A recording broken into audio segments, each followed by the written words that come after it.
Did you? So, if you remember last week where we finished, the seventh seal, or the seventh angel blew his trumpet. Do you remember that? Yes, yes.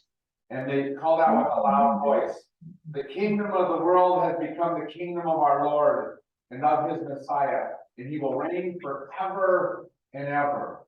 That sounds like an excitedly complete statement. Like it's happened. I think sometimes when we look at this book, we think going to happen, about to happen, sometime in the future happen. And it's really important that the writer of this book is writing in the present tense most of the time. Not someday, but right now. That it's already done. Okay? And then it says, "Then God's temple in heaven was opened, and the ark of his covenant was seen within his temple. And there were flashes of lightning, rumbling, peals of thunder, an earthquake, and heavy hail." Now, we don't see that those seem like ominous things to us. But you know why heaven would be epitomized by all of that stuff? I'm sorry, Jim, I didn't hear you. Let me read it again. Why is heaven, the temple in heaven is open, and this is what comes out. Flashes of lightning, rumblings, peals of thunder, and an earthquake, and heavy hail. Yeah.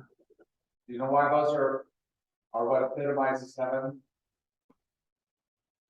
Because they're loud. I'm sorry, say that again, Sam. I said because they're loud. That's exactly right. And not just wow, way beyond your control, Right. Yeah. right? All of that is bigger than you are. And it's not meant to be frightening so much as awe-invoking. All right, so as you read this next section, I want you to be filled with awe because it's a frightening section. It's an ugly section. It's a section where it shows all of the tougher parts of what's going on. Okay, so I'm just going to read the next 3 chapters. I think it's 3 chapters. Starts off with 2 great portents, right? Great things that are about to happen. Are you on 11? A great portent appeared in heaven, a woman clothed with the sun, with the moon under her feet, and on her head a crown of 12 stars. She was pregnant and was crying out in birth pains in the agony of giving birth. Then another portent appeared in heaven, a great red dragon with 7 heads and 10 horns and 7 diadems on his heads. His tail swept down a third of the stars of heaven and threw them to the earth.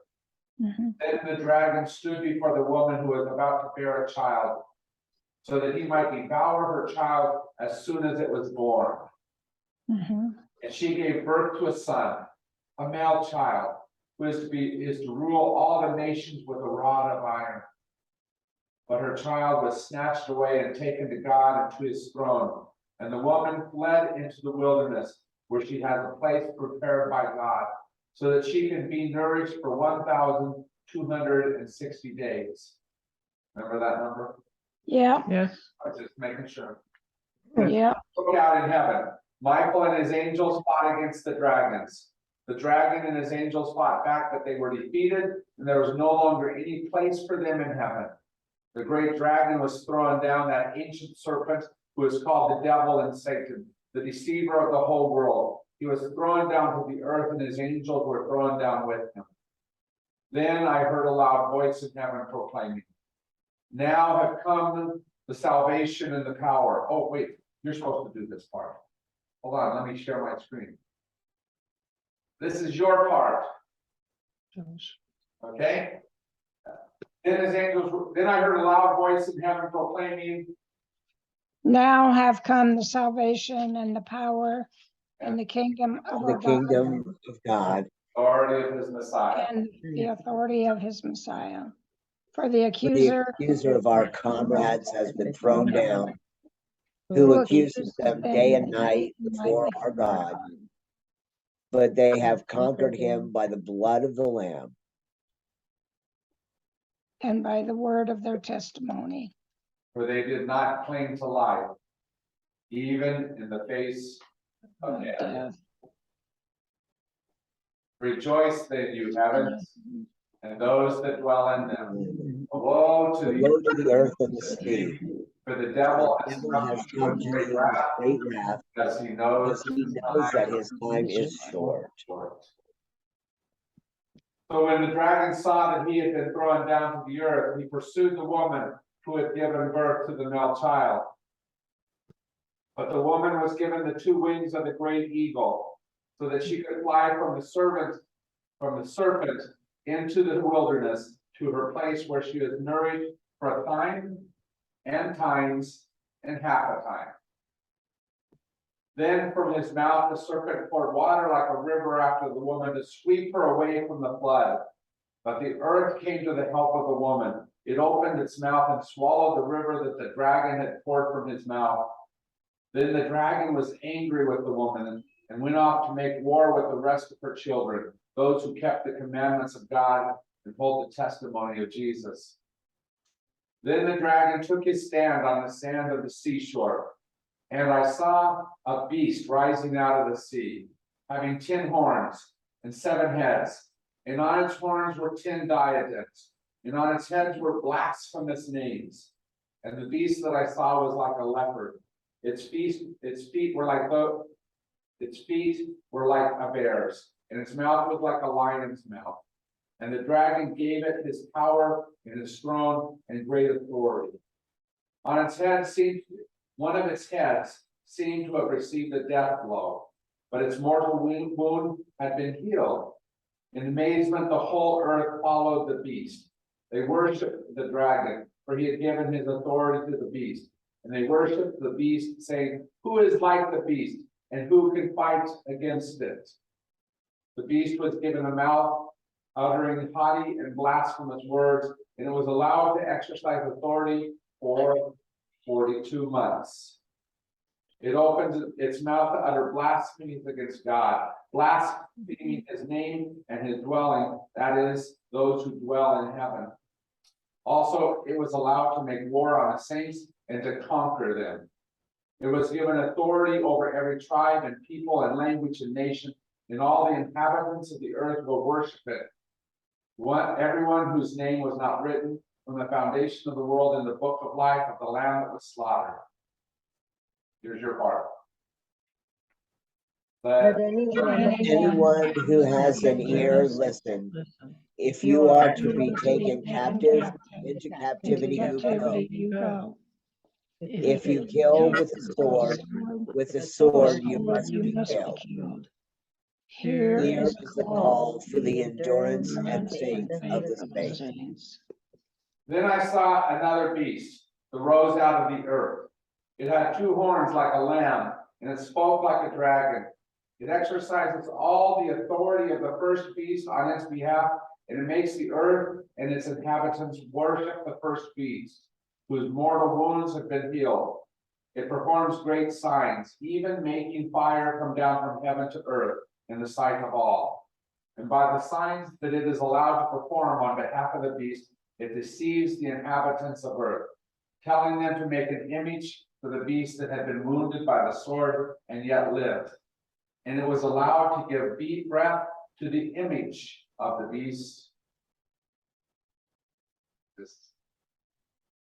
To the image of the beast, so that the image of the beast could even speak and cause those who would not worship the image of the beast to be killed. Also, it causes all, both small and great, both rich and poor, both free and slave, to be marked on the right hand or the forehead, so that no one can buy or sell who does not have the mark, that is, the name of the beast or the number of its name. This calls for wisdom. Let anyone with understanding calculate the number of the beast, for it is the number of a person, and its number is 666.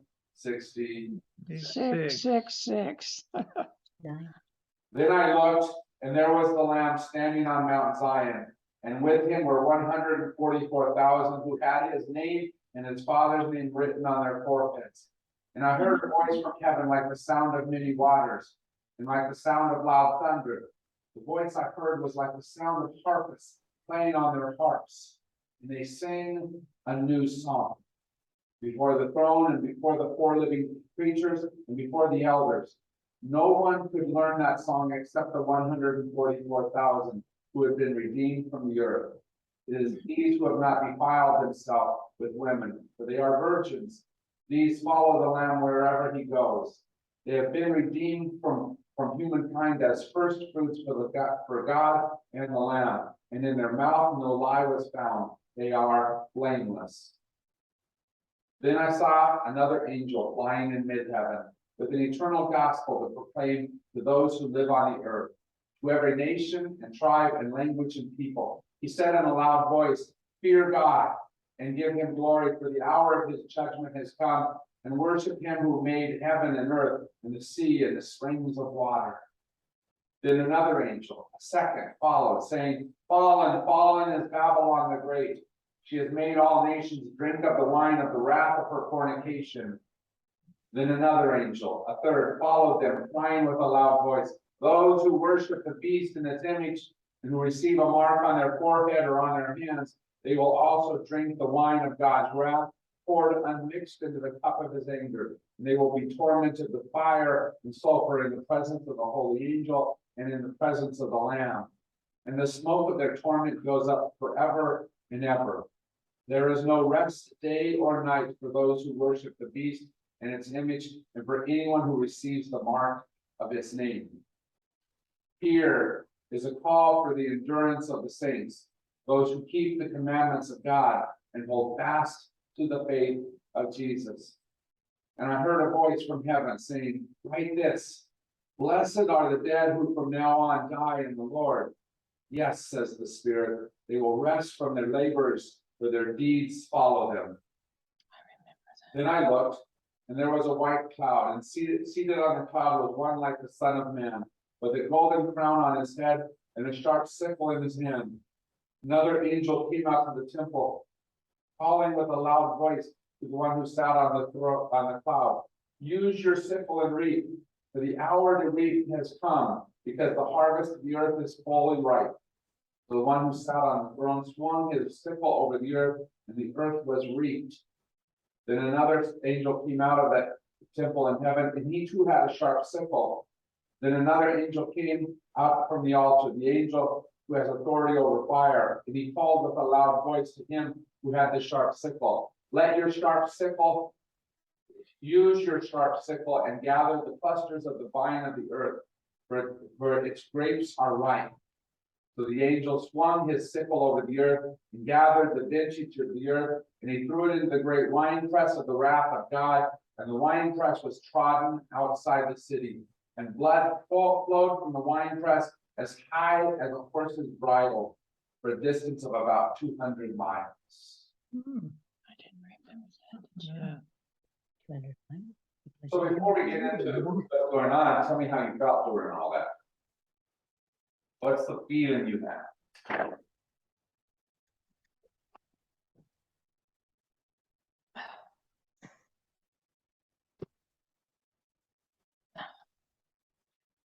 Boy, the feeling I got was there were mixed feelings about loving God. Yeah. Yeah. Because And that's, all the images that were there are heavily laden upon God and make it hard to love God from what's been told around this next. I think what we do today, you'll hear that it's not an anti-God feeling you should have, but it does, but what we've been taught is to have an anti-God feeling now. Because that's been used incorrectly. Yeah, what else? I think this is where you see the division between the faithful and the fearful. Yeah. The faithful are walking around going, "No, don't mark me," and the fearful are going, "Yes, because I want to eat." Yeah, thank you. Anything else, just general sense of that section? what exactly does the 666 mean? We'll I get, mean, when we read that today, we said, oh, really? That's where it's at, and I'll tell you exactly what it means, exactly what I think it means at least. Okay, and I think I'm right, Okay, you said later, we can wait. yeah. Any other about just general sense of that section? It's in many ways the most famous part of this whole book. Okay, the images of beasts have been used a lot, the image of dragon has been used a lot, and with good reason, that they're very powerful images. Mhm. As whether we're using them correctly or using them like Seth said to bring fear into people. Well, I think that they were meant to put fear in people if they don't love God. I don't think they're meant to put fear, but I'll tell you why in a little bit. Okay, Okay, but we use those to do fear because fear is an easy motivator, Mhm. Mhm. but it doesn't change hearts. It drives people further into it drives them further into fear, drives them further into separation from. And so if that's what we're using to try to bring people to God, I don't think we get a true conversion, if you will, no, right? I don't think God ever wants us to come because we're afraid of God, but because we sense God's love. right. And so when we use this type of section to scare people into heaven, I think we miss the point. Yep. You don't scare people into heaven. We do a whole lot of that though. We try to do a lot of that, Well, but I don't think that's what really works. I think most of those people don't stay with it because they don't have a foundation. You know, they're just coming in from fear. And so when the fear leaves, then they don't really have a relationship. Or if they just stay in fear, that's no place to be. You can't develop a relationship. And I think that word relationship is the key word. That if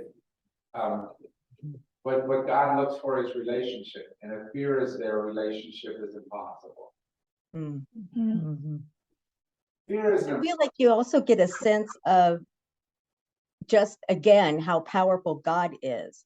Because you got this, you know, swinging of the scythe and taking out the earth, and then the angel comes and does what they do. So it's another picture, like last week, of God's awesomeness using this verbiage. Yeah, but I want to tell you that the best example of awesomeness of God happens right at the beginning of this section. So let's just go to it. First of all, there's two images that are shown, very different images, but they're set up as the two portents, Mhm.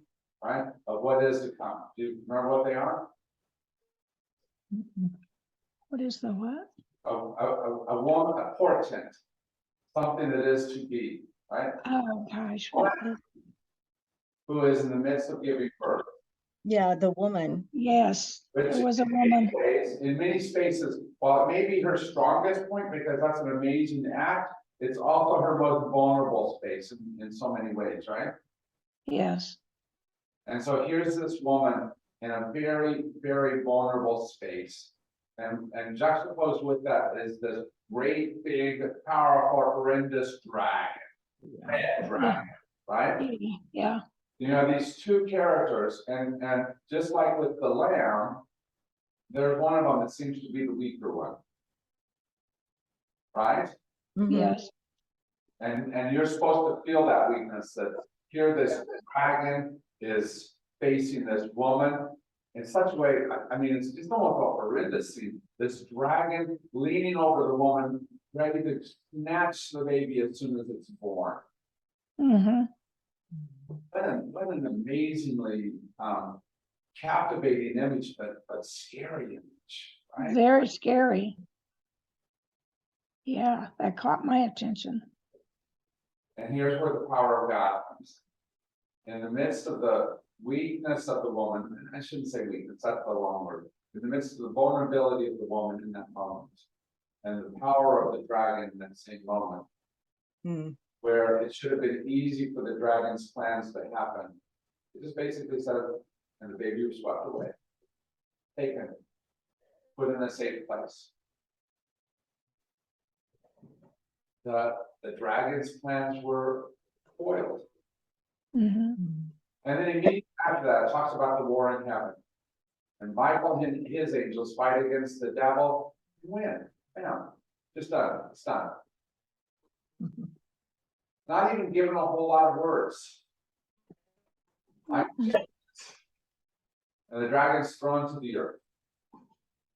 Now, I think it's said that way so that you know that God is so powerful, God is so big, that this hugely powerful, menacing, dangerous dragon is nothing.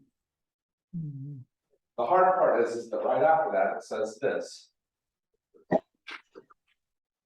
Where is it?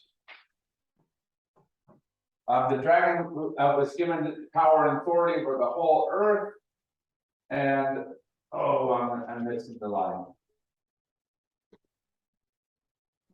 What chapter? I'm not seeing it for a second. I'll get back to it. But it says basically that he was able to cause, he had power over all of this, all of us.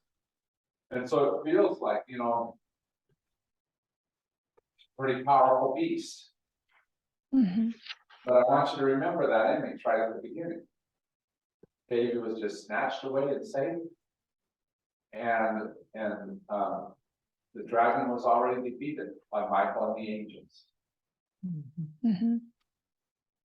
Much So of the dragon, Jim, so basically though, the woman and the dragon really aren't anybody. You know, in a lot of the prophecy kind of thing, there, you know, the woman is someone and the dragon represents the enemy and blah, blah, blah. But really, it's a story and it's just a story. Yeah, you have to remember that all of this is a fantasy novel. Yeah. It is not meant to say a specific time, and that's what we always get mixed up as. I mean, I think there's images that are there, the diadems on the beast's head, on the horn, probably represent the horns, and the diadems probably represent the kings of Rome, the Caesars. Right? Mhm. We don't know the exact thing. We can try to decide what we think they mean, but more importantly than that is it's a story, right? And it's trying to show us types of what happens. Mhm. Likely the woman is meant to be something like the mother of Jesus, right? It's showing us some kind of archetype in that way, where through her God becomes present to the earth. But it doesn't have to be a particular woman, a particular situation. It's a type of how these situations play out. And women are in ancient world were particularly vulnerable in many ways, right? Especially in the midst of childbirth, the infant mortality and the mother mortality rates were extremely high. And so they chose that to be able to say, here's this great beast that is actively fighting against this woman, and yet they both survive, both Mhm. and the child. And the baby. The mother is given a resting spot for how long? That's 42 months. 15 years.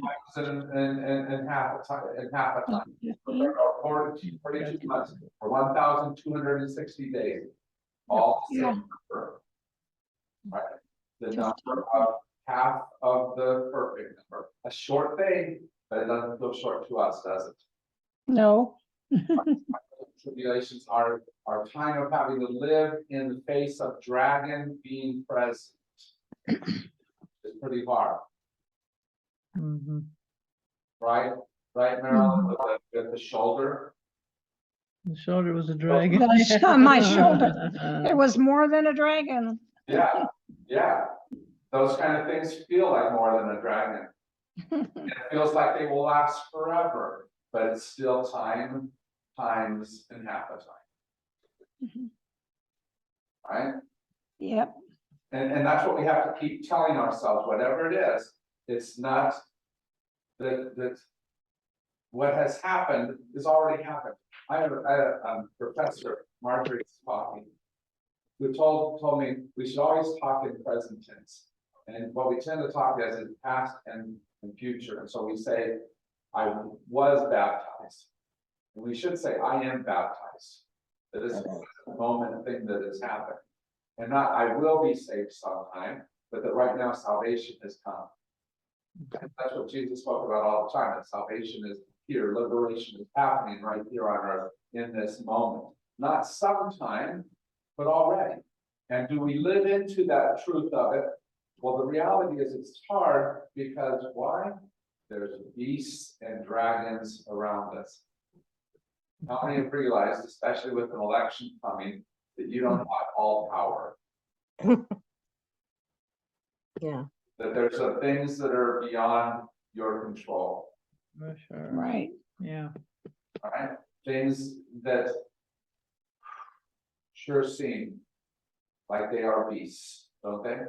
Yes. Yes. Frightening. The thing about the beasts, you might have noticed that one beast comes from the ocean, the other comes from land.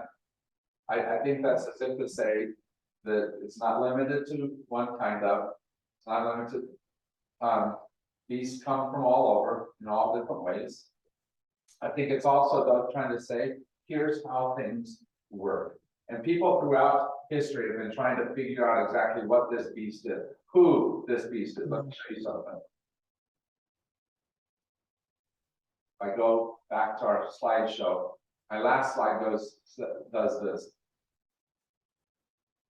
If A equals 100, B equals 101, then H equals 107, plus I, which is 108, plus T, which is, Oh, my goodness. Hitler. Oh my God. Oh, my goodness. adds up to what? 666. 666.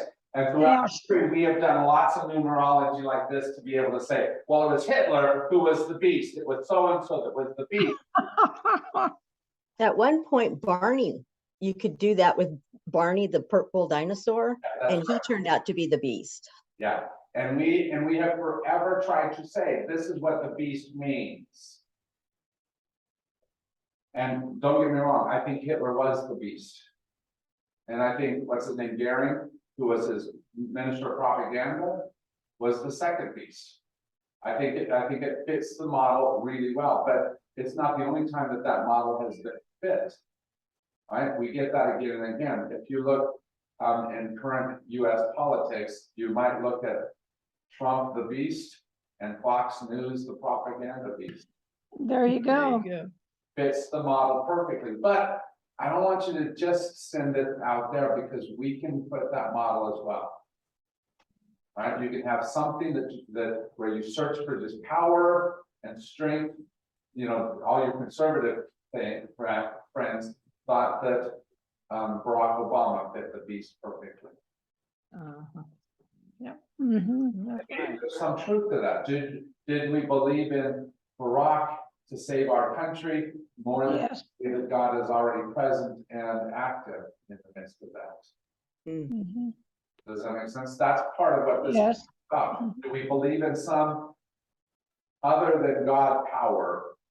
And do we buy into that beast, instead of buying into God working through that? Does that make sense? Good question. So specifically 666, why 666? It is not because Hitler's name adds up to 666. You know why 666? Mm-mm. I've already told you, and we've already rehearsed it several times. The number of heaven, the perfect number, the number of God is what? 7. 7. Okay, God is 7. Almost 7. Almost 7, but not 7. Looks a lot like 7, acts a lot like 7, but is not 7. The beast looks like it has the power of God, looks like it has the strength of God, looks like it can solve things like God, but it is always 666. 6 and number 7, 7, 7. The number of the beast is that which mirrors some of the aspects of power, of God's power, but never completely, because it gives into power that is not a divine power. That is a political power, that is a commercial power, an economic power, but not a divine power. Do you see that? Mhm. Yes. Yeah. 666 can always look like the right thing, but can always fail us at the same time. So there's lots of ways that I can point at them. But what I want you to think about is, how is it that you sometimes try to give in to what seems to have power and strength and might, rather than what is the more important choice? Let me start by telling you how you didn't do it. St. Francis in the Foothills, 30 years ago, 40 years ago, no one was making the choice that St. Francis was making. Say what? I didn't hear that. No one was making the types of choices that St. Francis was making in Tucson. Yeah. The beast said, do this as a church, act this way.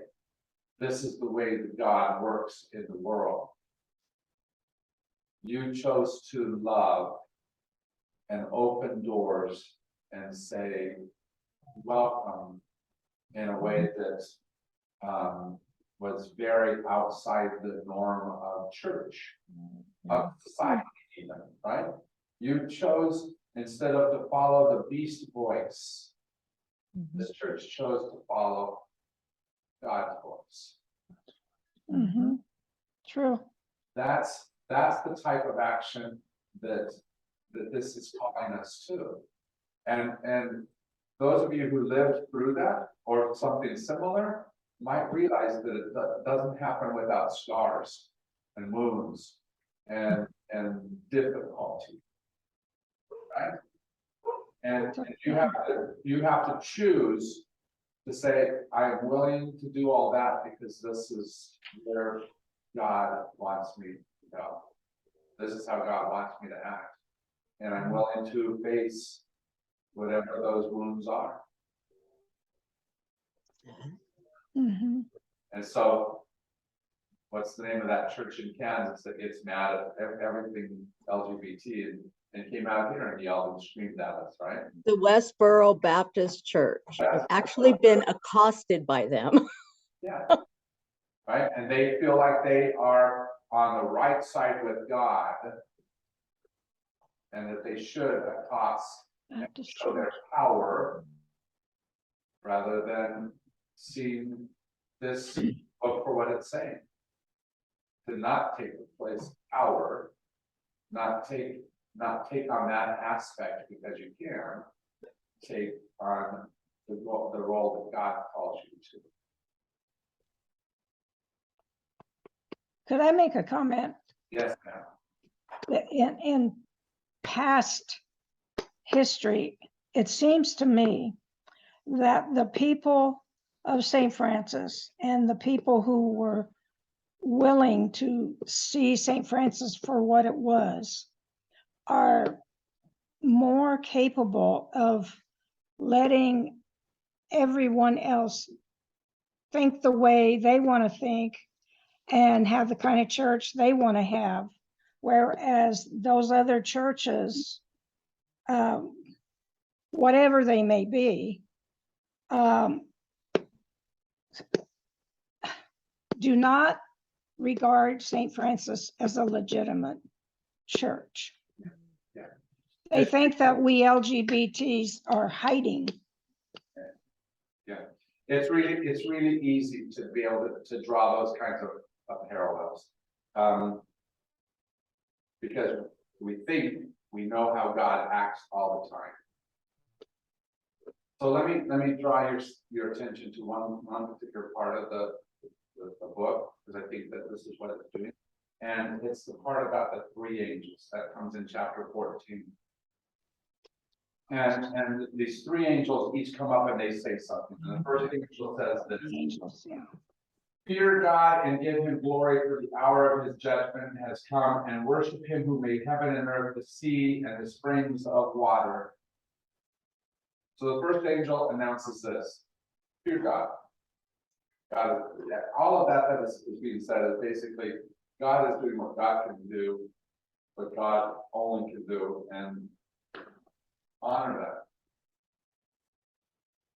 You don't have control of it. Then it's like that you don't have control of it. God is already there, already present. Second of all, the second angel comes up and has an even simpler message.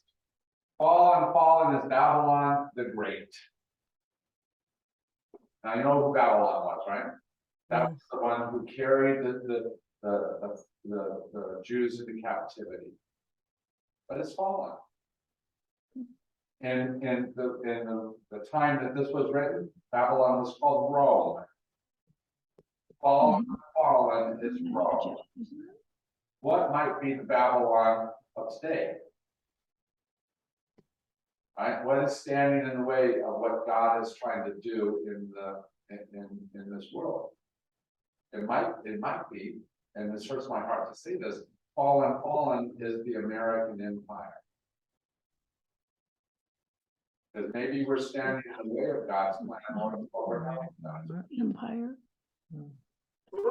I don't know that that's what it is. I think we have the choice of how do we help it to become a movement of God, or we can turn it into an empire of the death of the dragon. And right now it feels like a lot of the effort is toward turning it into power and might, but not of it. Even though we What? Power and might. Oh, right, I should have turned on the transcript so you could read when I didn't make sense. All right, so there you should be able to see the words at the bottom of your screen now. And then there's the third angel, and the third angel says this: those that worship the beast in its image and receive a mark on their forehead or on hand, they will also drink the wine of God's wrath, poured unmixed into the cup of his anger, and they will be tormented with fire and sulfur. You know what all that's saying? All those people who you disagree with that are somehow wrong, don't have to worry about it. I'm going to take care of them. Now, you may not like the image of sulfur and fire, but it's God's business. God is in control. God is loving. Second, Babylon is fallen. And third, God will take care of whatever it is. That doesn't mean I don't think that we shouldn't be active in doing things. I don't think that this is calling at all to passivity. In fact, it's the exact opposite. The temptation in the time that this was written, in the middle of Rome, where there was so much danger of, if you were announced as Christian, the next thing you might know is you might be in the Colosseum facing a lion or a gladiator. And so the temptation was to hide in the catacombs and not let your Christianity show. And I think what John the Revelator is saying here is, no, be Christian. Be boldly what you are, act in what you believe, even if it means the beast tears your head off. even if it means the beast what? Tears your head. Tears your head off. That God has given power of that beast to do things, but that does not change. It's your faithfulness that determines the truth, not whether you are eaten by the lion or stabbed by the sword of the gladiator. That life or death, either one, is not what defines the success of who you are. It's your living the fullness of what it is that you believe. So one of the nice things that St. Francis did is they did not just hide up here on a hill. Because St. Francis could have just made a safe space, which it did make. But that's not all that St. Francis did it? No. One of the gifts that St. Francis did is that we are going to be a bold and wonderful voice up here on the hill. Mm-hmm. Yeah. We're gonna act as the people of God in Tucson, Mm-hmm. right? We're gonna, With love. Mm-hmm. that's the key, I think, to all of this. And what's tough is that very often we go back to the military images. Mm. They're attacking me, so let me pick up the sword and attack them. That's why there's a passage, there's a warning that's given twice in this section that I was given, and it echoes words from Jeremiah. Okay, this is what it says. Where is it?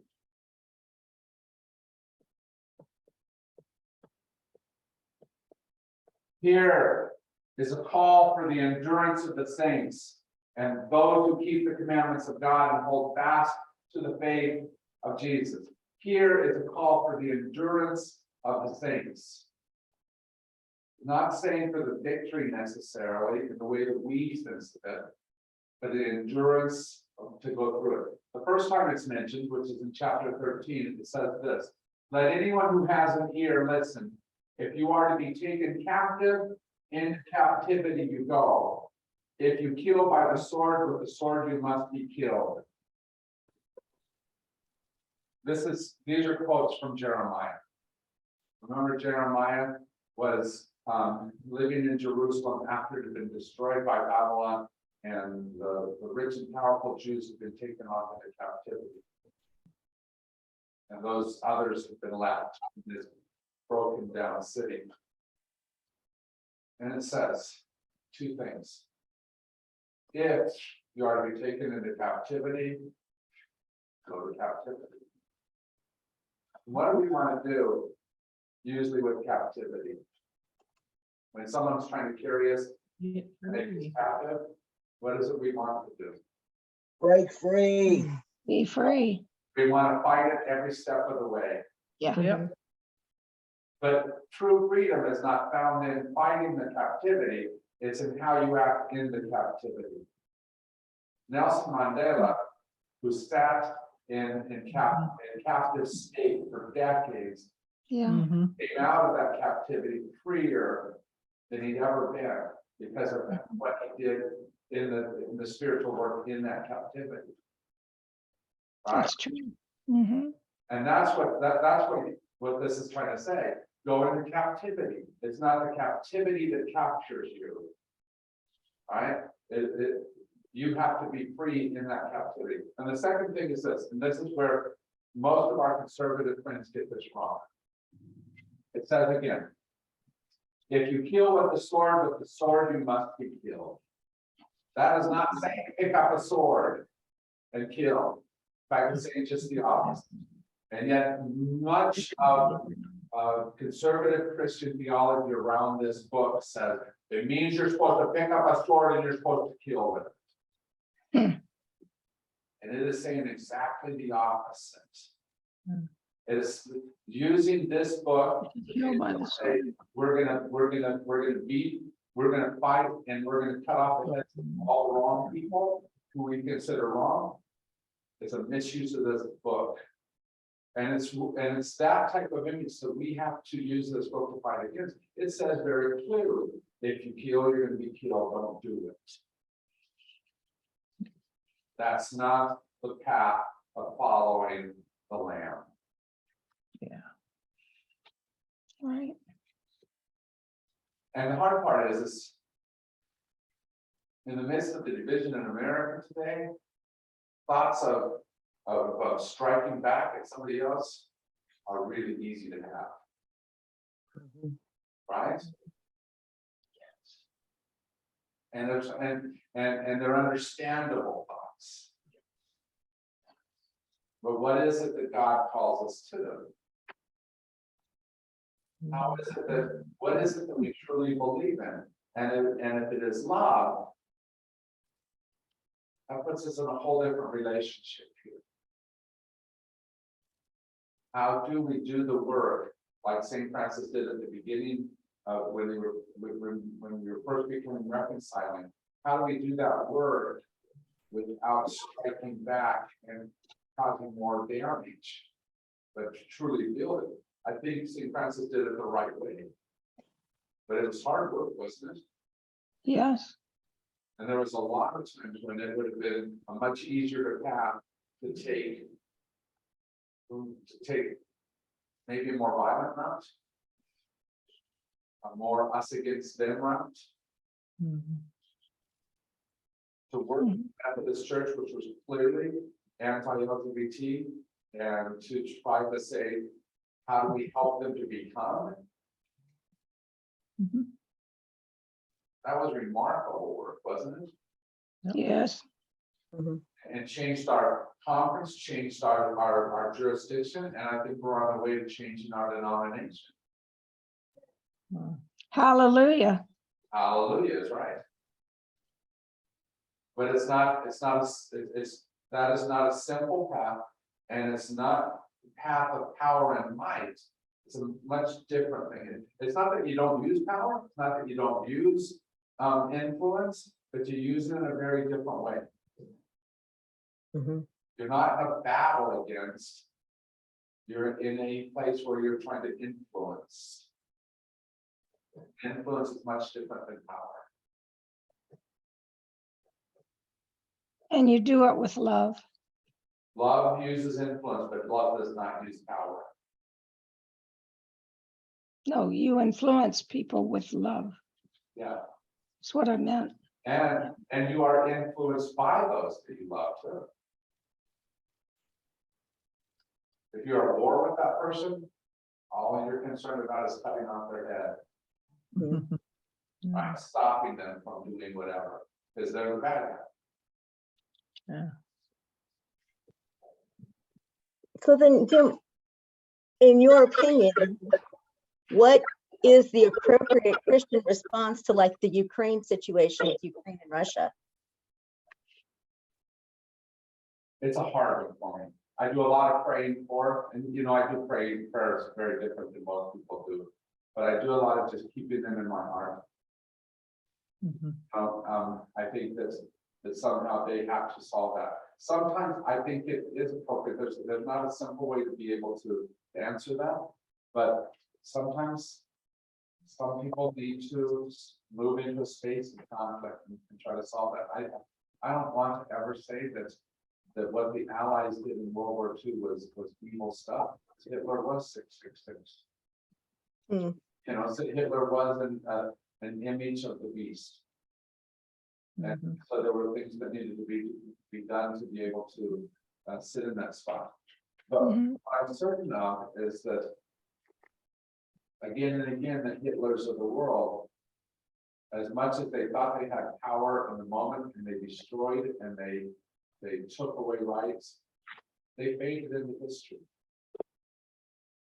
And if we look at history as a whole, it is this type of trajectory. Now it goes like this, but it always goes like that. It's an upward trajectory.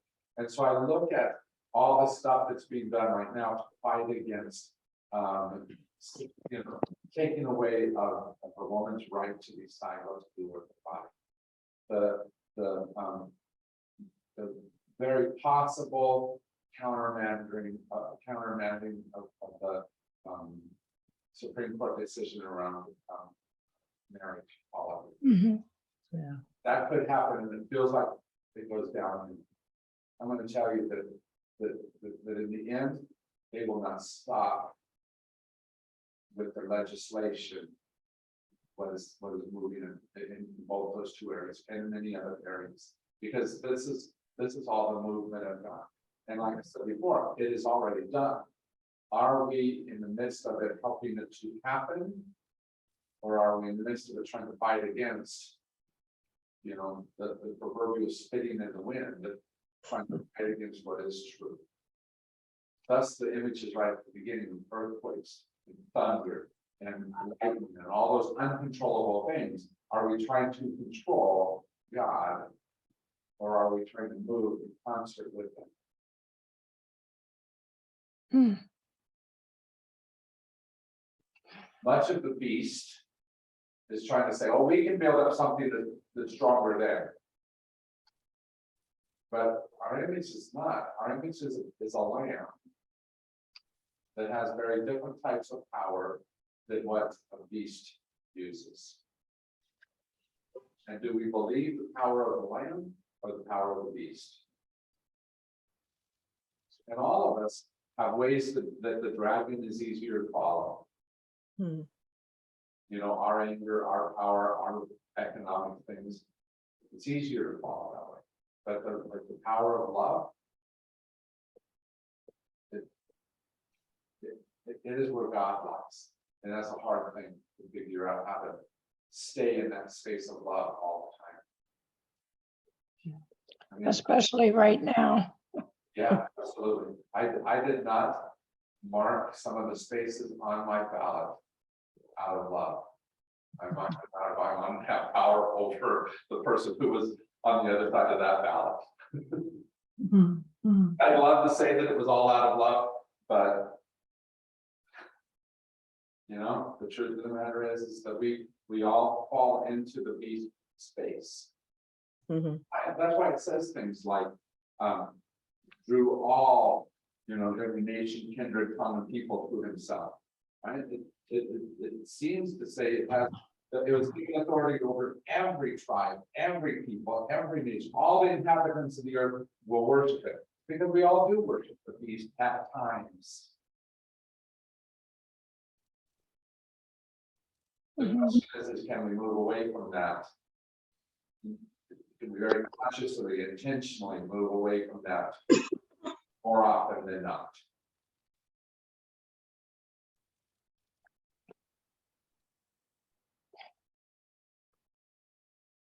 I wrote a song 20 years ago, so, and my organist over at First Church Meetings put it to music.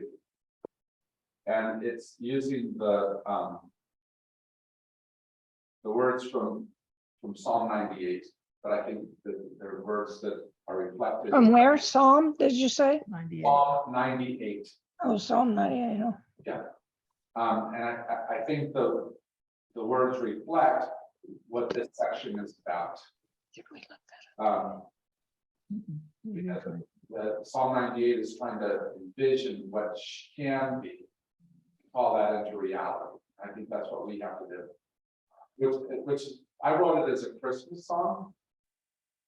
Because I think that's what Christmas is trying to do too, is trying to rebirth God's image for the earth. And try to draw us into that new image. And so it said, shout for joy, all the ends of the earth. Let your praises be heard. Music ringing in glorious sound, horn and trumpet and word. A new song is sung, a new life begun. Rejoice and be glad in the Lord. The promise is come, the victory won. Rejoice and be glad in the Lord. You notice that the 100. Very nice. It's said that they sing a new song, and I think it's this type of song that they sing. A song that envisions something that isn't quite here yet. We celebrate it as if it is.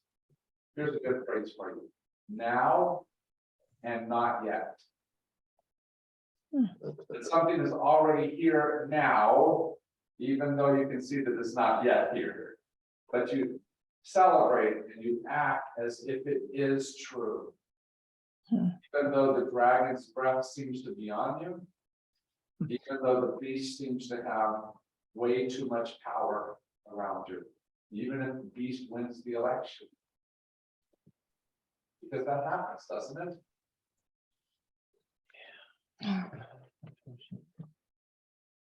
How do we act in the midst of that? Boy.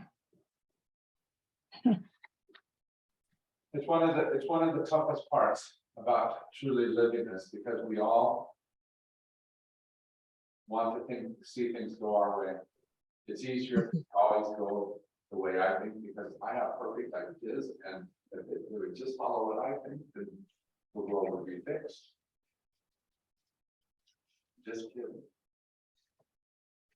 right? But we think that, don't we? It's easy to think that. That's the way I do, yeah. Mhm. I think it'd be fine. So Yeah, this isn't solving it yet. The beast and the beast still have power. The beasts still have power within me, as well as in the folks around me. I mean, I can point to Trump and see how well he fits that model of beast. But that's not the only point there. Somebody else needs to recognize him as the beast. Because I'm not following him. I have to recognize how it is that I follow the beast in some way or another. How the beast has some kind of power on me. And instead try to figure out where the lamb is, where love is, and try to follow them. So how are you doing very good. all that? What are the struggles for you? I'm sorry, Jim, I didn't hear the last sentence. What are the struggles for you? How is it that today the beast is strong for you? I mean, we got election coming up. How is it that you're trying to follow lamb in that election and not beast in that election? How I is have trouble in, my worry is that our country possibly will not ever be the same and take care of its people the way we are being taken care of now. yeah, At least I believe that we are being taken care of, especially older people like Linda and myself with prescriptions being far, far less. I mean, I found that out a couple of days ago. I used to pay $60 for 90 days. I refilled it. It was $6.11 for nice. 90 days. Yeah. I about dropped my eye teeth. And I'm just afraid that if things change, we won't have that. Yeah. We won't be able to save. Yeah. And that's our fear.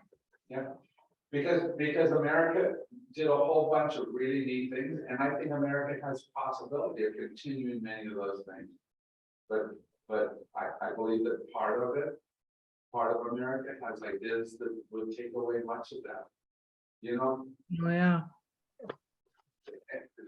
have you read about the polling place vigilantes right now? Yes. They talk about free elections, but they're there intimidating voters. Mhm. Mhm. They say one thing with their mouth, but their actions are absolutely the beast actions. Mhm. And somehow we have to figure out how to reach into those very animosity-filled spaces and figure out how to talk again. And if we can't do that, I'm like you, Mel, I worry about the future of our country. Mhm. It's frightening. Yeah. Anybody else? We have a couple minutes left.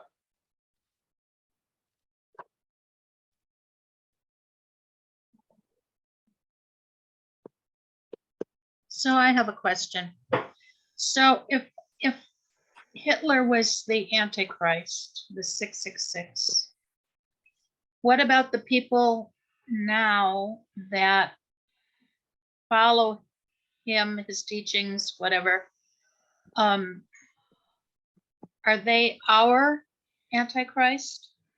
I think Hitler was Is that not what you're saying? I think Hitler was not the Antichrist. Hitler was an Antichrist. And, Yeah. Not there's the- others. okay, In and, history, there have been lots of Antichrists. Mhm. There have been lots of beasts. There's been lots of this same pattern repeated and repeated. And today we are repeating some of those very same patterns. Okay. Does that make sense? Yeah, that goes along more with what I was thinking, because I can't, Yeah. I mean, all the way through history, there have been people that have been bad That's right. and done evil things and